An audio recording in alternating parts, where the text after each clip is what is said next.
மாணவர்களுக்கு ஒரு பொது அறிக்கை.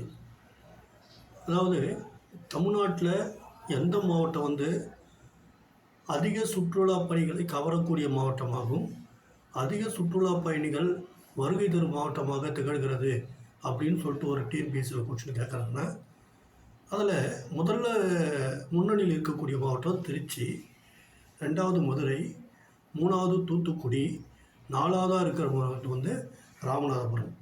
சுற்றுலா பயணிகள் அதிகமாக வருகை தரக்கூடிய மாவட்டம் அப்படின்னு பார்க்கும்போது திருச்சி 23 லட்சம் பேர், மதுரை 21 லட்சம் பேர், தூத்துக்குடி 21 லட்சம் பேர், அதுக்கடுத்தது ராமநாதபுரம் 20 லட்சம் பேர்.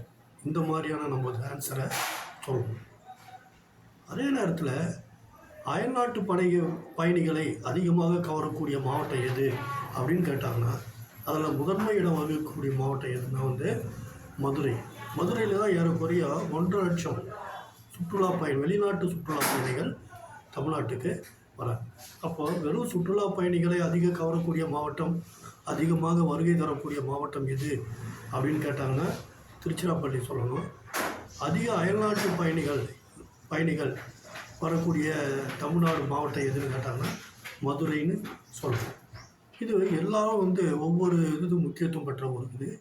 திருச்சிராப்பள்ளியில் முக்கியமாக ஸ்ரீரங்கம், அதுக்கப்புறம் மலைக்கோட்டை, அதுக்கடுத்தது காவிரி ஆறு, இதெல்லாம் சுற்றுலாத்தலங்களாக இருக்குது. மதுரையில் பொறுத்தவரையும் மதுரை மீனாட்சி அம்மன் கோயில், அழகர் கோயில், பழமுதிர்ச்சோலை, திருப்பரங்குன்றம் போன்ற பல பண்பாட்டு கலை அறிவியல் சுற்றுலாத்தலங்கள் உள்ளன. திருமலை நாயக்கர் மகால் உட்பட. தூத்துக்குடியில் கடற்கரை டூரிசம் தான் முக்கியமாக கடற்கரை சுற்றுலா அப்படின்னு சொல்லக்கூடிய முக்கியமாக அது காணப்படுது. அதே மாதிரி கடற்கரை, அதுக்கப்புறம் ரிலீஜியஸ் இன்ஸ்டியூஷன்ஸ் அங்கே இருக்குது. ராமநாதபுரத்தில் முக்கியமாக இருக்குது ராமநாத சாமி கோயில், அடுத்தது பாம்பன் பிரிட்ஜ். இந்த ரெண்டும் அங்கே முக்கியமான சுற்றுலாத்தலங்களாக உள்ளது. எனவே இந்த கேள்வியை நம்ம தவறாமல் நிச்சயமாக நினைவில் வைத்து கொள்ள வேண்டும் என கேட்டுக்கொள்ளப்படுகிறது. நன்றி, வணக்கம்.